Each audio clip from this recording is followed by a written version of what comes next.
പരിപാടികൾക്ക് ഞങ്ങൾ രൂപം നൽകിയത് ആലോചിച്ചത്. എന്തായിരുന്നു ഉണ്ടായിരുന്നത്? ലക്ഷണമൊത്ത രാഷ്ട്രീയം ഉയർത്തിപ്പിടിക്കുന്ന വഴിക്കടവ് ഗ്രാമപഞ്ചായത്തിലെ വൈദ്യുതി മോഷ്ടാവായ ഒരു കള്ളൻ അല്ലെ, പന്നിനെ വൈദ്യുതി മുഖാന്തരം കരണ്ട് അടിപ്പിച്ച് കൊന്ന് പന്നി മാംസം വിറ്റ് ഉപജീവനം നടത്തുന്ന വൈദ്യുതി മോഷ്ടാവായ രാഷ്ട്രീയമുള്ള ഒരു കള്ളൻ അല്ലെ, ആ കള്ളൻ സ്വീകരിച്ച മോഷ്ടാവിന്റെ സമീപനത്തെ തുടർന്ന് നിരപരാധിയായ 15 വയസ്സുകാരനായ ഒരു വിദ്യാർത്ഥിക്ക് മരണപ്പെടേണ്ടതായി വന്നു. ആ കള്ളൻ കൊന്നുകളഞ്ഞതാണ് ആ വിദ്യാർത്ഥിയെ. അതിനെന്താ സർക്കാരുമായിട്ട് ബന്ധം? വൈദ്യുതി മോഷ്ടിച്ചാൽ എങ്ങനെ KSEB അതിന് ഉത്തരവാദിത്തമാകും? മെമ്പറുടെ നേതൃത്വത്തിൽ അവിടെ DFOയ്ക്കും റേഞ്ചറും അടക്കമുള്ള വനം വകുപ്പ് മേധാവികൾക്ക് പരാതി കൊടുത്തിട്ട് ഇപ്പം അദ്ദേഹം DFOയ്ക്കും മറ്റും പരാതി കൊടുത്തതിനെ സംബന്ധിച്ച് ഗ്രാമപഞ്ചായത്തിന്റെ വൈസ് പ്രസിഡന്റ് അദ്ദേഹം ഇവിടെ വിശദീകരിച്ചു. നമുക്കറിയാം UDF ആണ് വഴിക്കടവ് ഗ്രാമപഞ്ചായത്ത് ഭരിക്കുന്നത്. അത് നമ്മളുടെ വിഷയമല്ല, ഭരിക്കുന്നത് ആരുമാവട്ടെ. തികഞ്ഞ UDF രാഷ്ട്രീയമുള്ള ലക്ഷണമൊത്ത കോൺഗ്രസ് പ്രവർത്തകനായ വിനീഷ് എന്ന് പറയുന്ന ഈ വൈദ്യുതി മോഷ്ടാവ്, ഈ കള്ളൻ, ഈ കൊലപാതകി, അദ്ദേഹത്തിന്റെ നിരന്തരമായി ഏർപ്പാട് ഇതേപോലെ വൈദ്യുതി മോഷ്ടിച്ച് ഈ കാര്യത്തിനകത്ത് ക്ഷുദ്രജീവികളെ കൊലപ്പെടുത്തി അതിന്റെ മാംസവ്യാപാരം നടത്തുകയാണ് എന്നുള്ളത് പല നാട്ടുകാരും പറയുന്നു. എന്തേ ഗ്രാമപഞ്ചായത്ത് വൈസ് പ്രസിഡന്റ് സ്വന്തം വാർഡിൽ ഇതേപോലെ ഒരു സാമൂഹ്യ വിരുദ്ധൻ, ഒരു വൈദ്യുതി മോഷ്ടാവ്, കോൺഗ്രസ്സുകാരനായ ഒരു കള്ളൻ, 15 വയസ്സുള്ള വിദ്യാർത്ഥിയെ കൊലപ്പെടുത്തിയ ഒരു കൊലപാതകി നിങ്ങളുടെ സ്വന്തം വാർഡിൽ ഉണ്ടായിട്ട് നിങ്ങൾ KSEBക്ക് അങ്ങയുടെ ലെറ്റർ ഹെഡിൽ ഒരു കത്ത് കൊടുത്തോ? ഒരു കത്ത് അങ്ങേക്ക് ചൂണ്ടിക്കാണിക്കാൻ കഴിയുമോ?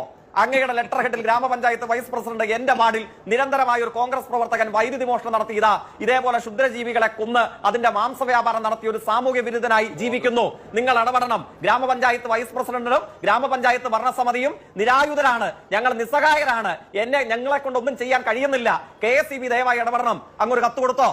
അങ്ങനെയുണ്ടെങ്കിൽ ആ കത്തൊന്ന് അങ്ങ് ചൂണ്ടിക്കാണിക്കും. മന്ത്രി AK ശശീന്ദ്രൻ ഇങ്ങനെ സംസാരിക്കുന്നത് കേൾക്കുമ്പോൾ ഒരു തരത്തിൽ ആശ്വാസമുണ്ട്. കാരണം അദ്ദേഹം സാധാരണഗതിയിൽ കോപ്പി പേസ്റ്റ് എന്ന രീതിയിലാണ് ഈ വന്യമൃഗ സംഘർഷങ്ങളൊക്കെ ഉണ്ടാകുന്ന സമയത്ത് പ്രതികരിക്കാറ്. ഇപ്പോൾ പക്ഷെ അദ്ദേഹത്തിന് ഗൂഢാലോചനാ സിദ്ധാന്തം മുന്നോട്ട് വെക്കാൻ അറിയാം. എന്താണ് ഇതൊരു വീണു കിട്ടിയ അവസരമാണോ അതോ അവസരം ഉണ്ടാക്കിയതാണോ എന്നതുകൊണ്ട് അദ്ദേഹം ഉദ്ദേശിക്കുന്നത് എന്ന് എനിക്ക് മനസ്സിലാകുന്നില്ല. അങ്ങേക്ക് മനസ്സിലാവുകയാണെങ്കിൽ ഇടതുപക്ഷത്തിന്റെ ഒരു മന്ത്രി വിശദീകരിക്കുന്ന രീതിയെ അങ്ങൊന്ന് പറഞ്ഞു തരാമോ? അങ്ങയുടെ ചോദ്യം വനം മന്ത്രിയുടെ പ്രതികരണത്തെ സംബന്ധിച്ചുള്ള എന്റെ വിശദീകരണത്തെ കുറിച്ചാണ്.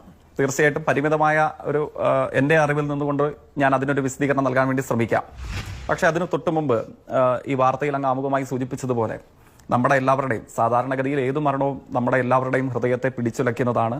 സ്വാഭാവികമായി അത് കുട്ടികളുടെ മരണമാകുമ്പോൾ അതിന്റെ ഒരു പ്രകടശേഷി 10 മടങ്ങ് മേലെയാണ്.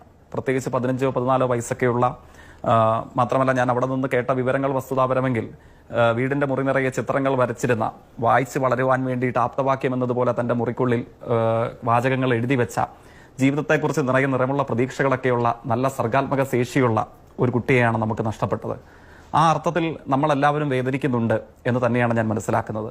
അത് രാഷ്ട്രീയ പതാകകളുടെ വ്യത്യാസങ്ങൾക്ക് അതീതമായും മറ്റു കാര്യങ്ങൾക്കൊക്കെ അപ്പുറവും മനുഷ്യരെന്ന നിലയിൽ നമുക്കെല്ലാവർക്കും അക്കാര്യത്തിൽ വേദന പങ്കിടുന്നവരാണ്. ആ കുടുംബത്തിന്റെ സവിശേഷകരമായ ദുഃഖത്തോടൊപ്പം നമ്മളെല്ലാവരും ഏറിയും കുറഞ്ഞും ചേർന്ന് നിൽക്കാൻ ഉത്തരവാദിത്തപ്പെട്ടവരാണ്. നമ്മളത് നിർവഹിക്കുന്നു എന്നതാണ് ഞാൻ മനസ്സിലാക്കുന്നത്. ഇവിടെ അതിന്റെ തുടർച്ചയിൽ ഇപ്പോൾ ഇത്തരത്തിലുള്ള ഉണ്ടാകുന്ന മരണങ്ങളെ സംബന്ധിച്ച് പൊതുവിൽ ഇവിടെ സൂചിപ്പിച്ചു. അവിടെ നിർഭാഗ്യവശാൽ കോൺഗ്രസിന്റെ പ്രതിനിധിയുടെ ഇപ്പോഴത്തെയും ഇന്നലത്തെയും ഒക്കെ പ്രതികരണം യഥാർത്ഥത്തിൽ സത്യസന്ധമായ രാഷ്ട്രീയം ഉയർത്തിപ്പിടിക്കുന്ന മനുഷ്യനായി പറഞ്ഞ ഒരാൾക്ക് ചേർന്നതുള്ളതാണോ എന്ന പ്രബലമായ ന്യായമായ സംശയം ഈ ചർച്ചയുടെ ആമുഖത്തിൽ തന്നെ ഞാൻ പങ്കുവെക്കുകയാണ്. അത് അദ്ദേഹത്തിന്റെ ഏതെങ്കിലും ഇപ്പോഴുള്ള വിശദീകരണത്തോടുള്ള എന്റെ പ്രതികരണം എന്ന നിലയിലല്ല, ഇന്നലെ രാത്രി മുതൽ ഇന്നിപ്പോൾ ഈ ചർച്ചയുടെ തുടക്കം വരെ കാണുന്ന അദ്ദേഹത്തിന്റെ ആകത്തുകയായിട്ടുള്ള പ്രതികരണങ്ങളോടുള്ള എന്റെ ഒരു റെസ്പോൺസ് എന്ന നിലയിൽ കണ്ടാൽ മതി. കാരണം അങ്ങൊന്ന് പരിശോധിച്ചു നോക്ക്, ഇന്നലെ മുതൽ ഈ ഒരു നിമിഷം വരെ അദ്ദേഹം പറയുകയാണ് സർക്കാർ സ്പോൺസേഡ് കൊലപാതകമാണിത്, അപകടമെന്ന് നിങ്ങൾ സിംപ്ലിഫൈ ചെയ്യരുത്. ഇതൊരു സർക്കാർ സ്പോൺസേഡ് കൊലപാതകമാണ്. അദ്ദേഹം മാത്രമല്ല, ഞാൻ മനസ്സിലാക്കുന്നു അങ്ങേയറ്റം കുശാഗ്രമായ ബുദ്ധിയോടുകൂടെ നിലമ്പൂർ തെരഞ്ഞെടുപ്പിൽ മത്സരിക്കുന്ന UDFന്റെ സ്ഥാനാർത്ഥിയും പറയുന്നു ഇന്നലെ രാത്രി മുതൽ ഇതൊരു ഗവൺമെന്റ് സ്പോൺസേഡ് മർഡർ ആണ്. അതായിരുന്നു ഇവരുടെ ആകെ പ്രതികരണം. പക്ഷെ അങ്ങ് ശ്രദ്ധിച്ചില്ലേ, ഇപ്പോൾ അങ്ങ് വനമന്ത്രിയുടെ പ്രതികരണത്തെക്കുറിച്ച് എന്നോട് ചോദിച്ചു. എന്റെ പരിമിതികൾക്കുള്ളിൽ നിന്നുകൊണ്ട് ഞാനത് വിശദീകരണം നൽകാൻ ഞാൻ ശ്രമിക്കുകയും ചെയ്യാം. പക്ഷെ ഗവൺമെന്റ് സ്പോൺസേഡ് മർഡർ ആണ് എന്നുള്ള UDFന്റെ ആകെ ഇപ്പോൾ ഈ ചർച്ചയിൽ പങ്കെടുക്കുന്ന പ്രതിനിധിയുടെ മുതൽ UDF സ്ഥാനാർത്ഥിയുടെ വരെ പ്രതികരണത്തോട് എന്ത് തെളിവ്, എന്തിന്റെ അടിസ്ഥാനത്തിൽ, എവിടെ നിന്ന് ലഭിച്ച വിവരം?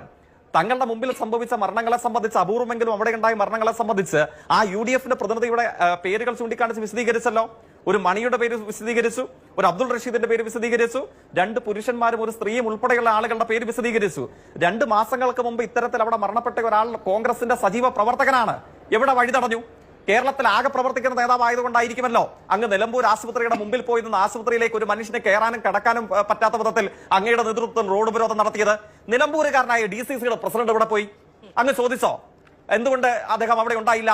സ്വന്തം നാട്ടിൽ ഒരു ജില്ലയിലെ കോൺഗ്രസിനെ ആകെ നയിക്കുന്ന, കേരളത്തിലെ കോൺഗ്രസിന്റെ ആകത്തുകയായിട്ടുള്ള അഭിപ്രായ പ്രകാരം കേരളത്തിലെ കോൺഗ്രസിന്റെ ഏറ്റവും മികച്ച DCC പ്രസിഡന്റ് എന്ന് അവരവകാശപ്പെടുന്നയാൾ ഒരു ഉപതെരഞ്ഞെടുപ്പ് കേരള രാഷ്ട്രീയത്തിന്റെ തലസ്ഥാനമായി നിലമ്പൂർ മാറിയപ്പോൾ ഇങ്ങനെ ഒരു പൊറാട്ട് നാടകം നടത്തിയപ്പോൾ ആ പൊറാട്ട് നാടകത്തിന്റെ മുമ്പിൽ നിൽക്കാൻ എന്തേ നിലമ്പൂരുകാരനായ DCC പ്രസിഡന്റ് എന്തുകൊണ്ട് വന്നില്ല? നിങ്ങളുടെ ഒപ്പം ഉണ്ടായിരുന്നില്ലല്ലോ. ഗവൺമെന്റ് സ്പോൺസേഡ് മർദ്ദനം എന്ന നട്ടാക്കുരുക്കാത്ത ശുദ്ധ നോണ അങ്ങേക്ക് ആങ്കർക്കറിയായിരിക്കും, കോൺഗ്രസ് നേതാവിന് അറിയില്ലെങ്കിൽ പോലും. കെവിൻ കാർട്ടർ എന്ന് പറയുന്ന വിസ്തൃതനായ ഒരു മാധ്യമ പ്രവർത്തകൻ ഉണ്ടായിരുന്നു, ഫോട്ടോഗ്രാഫർ ഇല്ലേ? പട്ടിണി മരണങ്ങളെ സംബന്ധിച്ച് ലോകം ഏറ്റവും കൂടുതൽ ചർച്ച ചെയ്യുന്ന ഒരു ചിത്രത്തിന്റെ ഉടമ അദ്ദേഹമായിരുന്നു.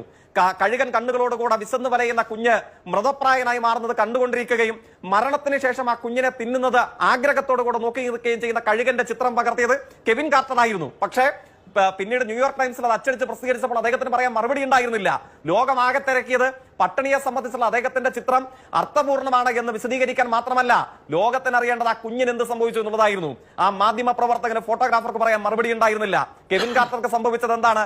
അദ്ദേഹം സ്വന്തം ബൈക്കിൽ നിന്നും പുകക്കുഴലിൽ നിന്നൊരു ട്യൂബ് മൂക്കിലേക്ക് കടിപ്പിച്ച് വെച്ച് മലഞ്ചെരുവിൽ നിന്ന് താഴേക്ക് ബൈക്ക് ഓടിച്ചുകൊണ്ട് അദ്ദേഹം ആത്മഹത്യ ചെയ്തു. അദ്ദേഹത്തിന്റെ ആത്മഹത്യാക്കുറിപ്പിൽ ഒരു വാചകം വേറെ ആരോർത്തിട്ടില്ലെങ്കിലും കോൺഗ്രസ് പ്രതിനിധി അങ്ങോർത്ത് വെച്ചു. ലോകമെമ്പാടുമുള്ള പട്ടിണി മൂലം മരണപ്പെടുന്ന കുഞ്ഞുങ്ങളുടെ കരച്ചിൽ കൊണ്ട് എനിക്ക് രാത്രി കിടന്നുറങ്ങാൻ കഴിയുന്നില്ല, എന്റെ രാത്രികൾ നിദ്രാവിഹീനമായിരിക്കുന്നു, അതുകൊണ്ട് ഞാൻ മടങ്ങുകയാണെന്ന് എഴുതി വെക്കേണ്ടതായി വന്നു. കഴുകൻ തോറ്റുപോകുന്ന കുസാഗ്രബുദ്ധിയോടുകൂടെയല്ലേ നിങ്ങളുടെ നേതൃത്വത്തിൽ ഒരു സംഘം നിലമ്പൂർ ആശുപത്രി കവാടം ഉപരോധിച്ചത്? എന്നിട്ട് പറയുന്നു സർക്കാർ സ്പോൺസേഡ് എന്ന്. അങ്ങയുടെ ചോദ്യത്തിന്റെ മറുപടിയിലേക്ക് വരാം. അതിന്റെ പ്രത്യേകത എന്താണ്? ഞാൻ മനസ്സിലാക്കുന്നു വനമന്ത്രിയുടെ ആകെയുള്ള പ്രതികരണത്തിന്റെ സത്ത എന്ന് പറയുന്നത് ഒരു കോൺഗ്രസ് ഗൂഢാലോചന എന്ന ചോദ്യത്തെ അദ്ദേഹം മാധ്യമ പ്രവർത്തകരോട് പങ്കുവെച്ചു എന്നുള്ളതാണ് ഞാൻ മനസ്സിലാക്കുന്നത്. ആ ചോദ്യം അർത്ഥരഹിതമാണോ? പരിപൂർണമായ ഒരു പച്ചക്കള്ളമോ ഒരു നുണയോ ആണോ? തെരഞ്ഞെടുപ്പ് സംബന്ധമായിട്ട് കോൺഗ്രസ് ഇത്തരത്തിലൊരു ഗൂഢാലോചന നടത്തുമോ ഇല്ലയോ? ഈ ചോദ്യമായിരിക്കുമല്ല സ്വാഭാവികമായി കേൾക്കുന്ന എല്ലാവർക്കും തിരികെ ചോദിക്കാനുള്ളത്. കോൺഗ്രസിന്റെ ഗവൺമെന്റ് സ്പോൺസർഡ് മരണമൊക്കെ പരാതിരഹിതമായി പരിക്കേൽക്കാതെ അവിടെ ഇരുന്നോട്ടെ, എനിക്കൊരു വിജയോജിപ്പുമില്ല. പക്ഷെ വനമന്ത്രിയുടെ കോൺഗ്രസ് ഗൂഢാലോചനയെ സംബന്ധിച്ചുള്ള സംശയം അന്യായമാണോ? എന്താണ്? ഞാൻ 3 ഉദാഹരണങ്ങൾ പറയാം. അല്പമാസങ്ങൾക്ക് മുമ്പ് ഈ സംഭവം ഉണ്ടായ വഴിക്കടവിൽ നിന്ന് അല്പ കിലോമീറ്ററുകൾക്ക് മാറിയാൽ തുവൂരിലെത്താം.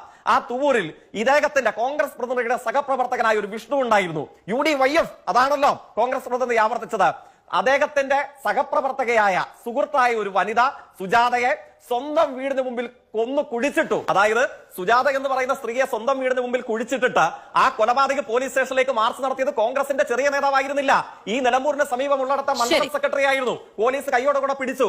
നിസ്കാരപ്പായിൽ വെച്ച് ഒരു സ്ത്രീയെ ബലാത്സംഗം ചെയ്തു പറഞ്ഞ് പച്ചക്കള്ളം തെരഞ്ഞെടുപ്പിൽ പ്രചരിപ്പിച്ചിട്ട് ആ സ്ത്രീ തന്നെ ഈ കോൺഗ്രസും ലീഗും ചേർന്ന് എന്നെ കൊണ്ട് പറയിപ്പിച്ചതാണ് എന്ന് പറഞ്ഞ നബീസ നമ്മുടെ ഈ പ്രദേശത്തിന് തൊട്ടപ്പുറയുള്ള കോഴിക്കോട് നാദാപുരത്തുണ്ട്. ചവറയിലെ സരസൻ നമ്മളുടെ മുമ്പിലുണ്ട്. ഇങ്ങനെ എത്ര കണക്കിന് ഉദാഹരണങ്ങളുണ്ട്. ആ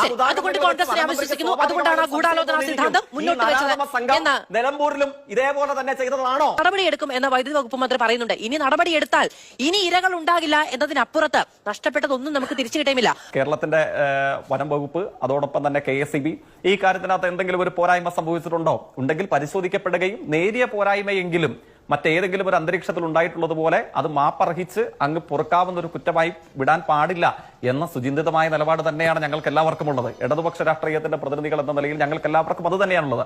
ആർക്കെങ്കിലും സംഭവിച്ചിട്ടുള്ള ഒരു നേരിയ പോരായ്മയെ ഒരു മരണത്തിന്റെ മുമ്പിലെങ്കിലും അതിനു വേണ്ടിയിട്ട് ഒരു വാക്കുകൊണ്ട് ന്യായീകരിക്കാനുള്ള ഒരു മനസ്സ് മനുഷ്യരായി പറഞ്ഞ ഒരാൾക്കും ഉണ്ടാകില്ല എന്ന് തന്നെയാണ് ഞാൻ കരുതുന്നത്.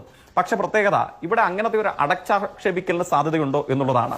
ഞാൻ ആവർത്തിച്ച് കോൺഗ്രസ് പ്രതിനിധികളുടെ ചില പ്രതികരണങ്ങളെ സംബന്ധിച്ച് ചൂണ്ടിക്കാണിച്ചു. അദ്ദേഹം മറ്റു ചില ഉദാഹരണങ്ങളെ സൂചിപ്പിച്ചു. ഞാൻ പറയുന്നത് ഇതേ കാര്യം തന്നെയാണ്. കോൺഗ്രസ് ഗൂഢാലോചനയെ സംബന്ധിച്ച് തെരഞ്ഞെടുപ്പ് ഘട്ടത്തിലൊക്കെ കേരളത്തിന്റെ സമീപ ചരിത്രത്തിൽ കോൺഗ്രസ് സ്വീകരിച്ചിട്ടുള്ള ചില സംഭവവികാസങ്ങളുണ്ട്. കോൺഗ്രസ് പ്രതിനിധി വീണ്ടും ആവർത്തിക്കുന്നു അദ്ദേഹത്തിന്റെ അവസരം ഉപയോഗിച്ചുകൊണ്ട് ഇത്തരത്തിൽ ഇതൊരു സർക്കാർ സ്പോൺസർഡ് കൊലപാതകമല്ലേ എന്നത് അദ്ദേഹം ആവർത്തിക്കുകയാണ്. ഗൂഢാലോചനയെ സംബന്ധിച്ച് തുവൂരിലും നിലമ്പൂരിലും നാദാപുരത്തും ചവറയിലും ഒക്കെ ഉണ്ടായിട്ടുള്ള സമീപകാല കോൺഗ്രസ് അനുഭവങ്ങളായിരിക്കാം വനം മന്ത്രിയെ ഇത്തരം ഒരു പ്രസ്താവനയിലേക്ക് നയിച്ചിട്ടുള്ളത്. ആ പ്രതികരണമാണ് ഞാൻ നടത്തിയത്. അത് അങ്ങേക്ക് സ്വീകാര്യമോ അസ്വീകാര്യമോ ഞാൻ ആ പ്രതികരണം നടത്തിയിട്ടുണ്ട് എന്നുള്ളതാണ് പ്രത്യേകത. KSEB എന്ത് ചെയ്തു എന്നൊരു ചോദ്യം കൂടി മറ്റുള്ളവർ ചോദിക്കുന്നുണ്ടായിരുന്നു. അതിന് അങ്ങേക്കൊരു മറുപടി ഉണ്ടോ? ഞാൻ പറഞ്ഞു KSEBയുടെ ഭാഗത്ത് നിന്ന് അക്കാര്യത്തിൽ അക്ഷന്തവ്യമായ പോരായ്മ ഉണ്ടായിട്ടുണ്ടോ? ഞാൻ പഞ്ചായത്തിനെ കുറിച്ച് പറഞ്ഞതുപോലെ ഞാൻ പറയില്ല. KSEBയുടെ ഭാഗത്ത് നിന്ന് പോരായ്മ ഉണ്ടായിട്ടുണ്ടെങ്കിൽ ഏത് വലിയ ഉദ്യോഗസ്ഥനെതിരെയും അന്വേഷണം നടത്തി നടപടി സ്വീകരിക്കണം. ഒരാൾക്കെതിരെയും അക്കാര്യത്തിൽ ഒരു ഇഞ്ച് പോലും ദയ അർഹിക്കുന്ന നിലയിൽ ഒരു സമീപനം ഉണ്ടാകാൻ പാടില്ല. പിന്നെ ഞാൻ ആവർത്തിച്ച് കോൺഗ്രസ് പ്രതിനിധിയോടും ഇവരോടും ഒക്കെ ചോദിച്ചു, എന്തേ DCC പ്രസിഡന്റ് അവിടെ ഉണ്ടായില്ല? നിലമ്പൂരുകാരനല്ലേ?